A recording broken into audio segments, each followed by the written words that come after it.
Welcome back, everybody. 5:40 on a Monday afternoon, and sunset this evening, I believe, at 5:55. That sunset goes to 5:57 tomorrow. So, I don't have the exact seconds and minutes on how long these days are increasing at this point, but it appears, based on the sunrise and sunset times, that we are gaining about 2 minutes or so each day, and you can notice that right around this time, even 5:40, and we've still got a fair amount of light out there.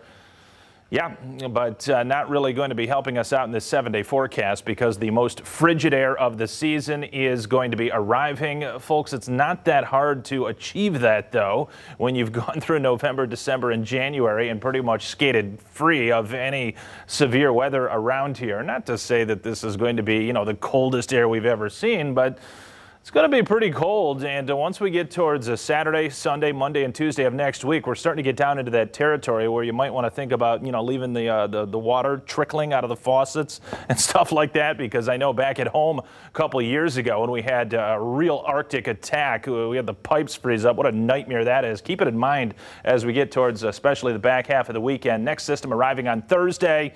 Before that, though, some very nice weather. How about this for Tuesday and Wednesday? Those sunshine symbols. It's not that often that you can team a couple days together this time of year with no cloud in those symbols. Now, there may be a few clouds around, but predominant sunny skies and 34 will be followed by a 36-degree high temperature. We got to 33 here today, folks. It's not any colder, the atmosphere for tomorrow. You've got to tack on a degree, just using some common sense, I would think. And certainly by Wednesday, as the upper level temperatures are going to be moderating, but hitting a screeching halt later this week, as I've been mentioning, as colder air will be arriving. 21 degrees by 11 o'clock tonight. We are going to start to drop off because any clouds out there, they are very thin and high-level base. So we're going to lose any of the heating from the day down here at the surface off into outer space tonight. We'll be dropping into the lower to mid-teens. It's not really cold, though, around the Midwest and Great Lakes. I mean, we're starting to get back into some milder air here, even into these provinces adjacent to the United States. Not bad. I mean, you look at teens, and they could be much, much colder. It is well northward from there where this aforementioned frigid shot of air is starting to gather its feet, and it's going to be just making a move down to the south between now and, say, Thursday and Friday, and thereafter begins to arrive here into West Michigan. Temperatures in the lower 30s. We've got a north or northwest wind about 5 to 10, occasionally 15 miles per hour.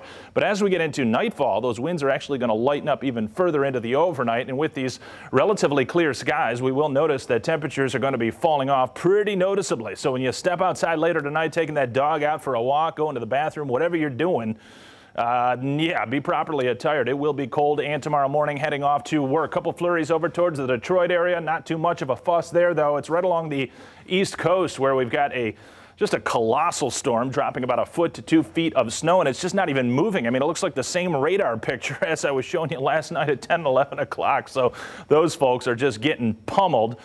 And then we've got more moisture coming into Washington and Oregon. There's also another spiral here. If you look in the Gulf of Alaska, that energy is going to team up with this system in the Pacific Northwest, and that will ride across the country between now and Thursday. And this system actually looking a little bit more formidable now versus a couple days ago.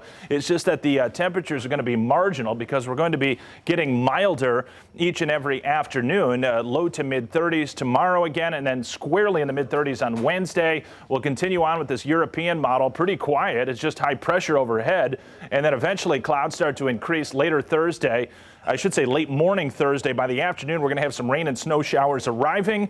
There can be some sloppy accumulations. Kind of hard to tell right now. We'll have more specifics in the days ahead. I don't think a major system for us, but later Thursday evening into early Friday morning, and then as this colder air comes in, Derek and Annie, I mean, you get frigid air like this, and you're bound to have snow showers and snow squalls around. Of course, the specifics will fine-tune as we get closer. It's going to be cold, though. Temps in the lower teens.